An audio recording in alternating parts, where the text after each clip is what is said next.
Number 5. Jacare Souza is one of the elite middleweights in the UFC. He came into the UFC as the former Strikeforce middleweight champion and defeated Chris Camozzi by an arm triangle choke in his UFC debut. He next put together a 4-fight winning streak and faced Yoel Romero in a possible number 1 contenders bout at UFC 189. In a very closely contested fight, the split decision victory was given to Yoel Romero. Shortly after the fight, Yoel Romero was informed of a potential doping violation from an out-of-competition drug test by USADA. An investigation took place and he was removed from active competition. In the middleweight title picture, Michael Bisping had defeated Luke Rockhold and had become the UFC middleweight champion of the world. Jacare Souza next defeated Vitor Belfort by TKO in the first round at UFC 198. With Yoel Romero on the sidelines and with no clear number 1 contender in the middleweight division, the next contender in line was clearly Jacare Souza, as he had compiled a UFC record of 6 wins and 1 loss. After weeks of speculation, the next title shot was given to Dan Henderson, who was outside of the top 10 UFC middleweight division. I believe this wasn't fair, as before his Yoel Romero loss, he had put together a decent winning streak and should have got his title shot. Number 4. Ever since Khabib Nurmagomedov made his UFC debut in 2012, he has used his high-level sambo and has just ran through all of his competition with ease, keeping his undefeated record intact. His strong grappling game has made him into a difficult challenge for all of his opponents he has faced so far. Although many knee injuries have slowed him down over the years, his comeback fight involved him running through late replacement Darrell Hotcher. He next signed 2 contracts for a title shot against then UFC lightweight champion Eddie Alvarez for either UFC 205 or the UFC 206 fight card. Just a couple of weeks later, the UFC had announced that Eddie Alvarez would be defending his UFC lightweight title against then UFC featherweight champion Conor McGregor at UFC 205. Khabib Nurmagomedov was furious and said that he was used by the UFC to get a deal done between Eddie Alvarez and Conor McGregor. Instead, he was booked a fight with Michael Johnson at UFC 205, where he won the fight by a Kimura lock in the 3rd round. He was next scheduled to face Tony Ferguson for the interim UFC lightweight title at UFC 209. However, he fell ill prior to the weigh-ins and the fight was cancelled. Number 3.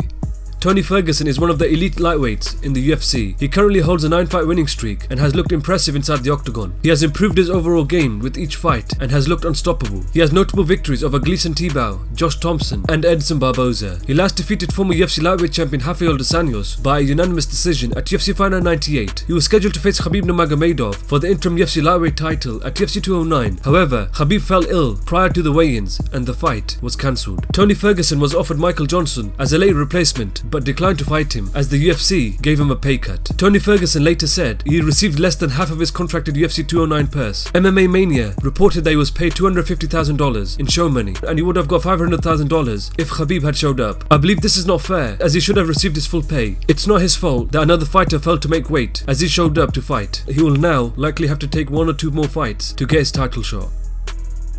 Number 2. Damian Maia is arguably one of the best Brazilian Jiu-Jitsu practitioners to ever compete in the UFC. He currently holds a 6-fight winning streak and has looked amazing inside the octagon. His pressure forward style and his high-level grappling has made it a perfect recipe for him getting the victory. He has notable victories over Dong Yong Kim, Neil Magny, Gunnar Nelson and Matt Brown. He last defeated Carlos Condit by a rear naked choke in the 1st round at UFC on Fox 21. He was next in line for the next title shot in the welterweight division and was waiting for the winner of the fight between Tyron Woodley and Stephen Thompson, who were going to fight at UFC 205.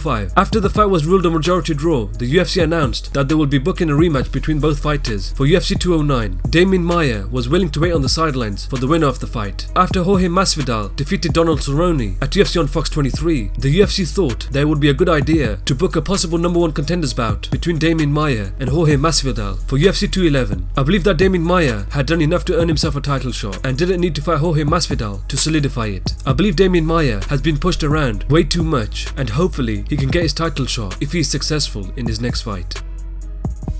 Number 1. Yoel Romero is the number 1 ranked middleweight in the UFC. He has put together an 8-fight winning streak, defeating top-ranked UFC middleweights impressively. His high-level wrestling, put together with his brutal knockout power, has made him look unstoppable in the UFC. He has notable victories over Tim Kennedy, Lyoto Machida and Jacare Souza. A failed drug test in 2015, where he tested positive for a growth hormone, prevented him from getting his next title shot. But later it was found that he was innocent as the supplement he was taking was tainted. He made his comeback against Chris Weidman at UFC 205.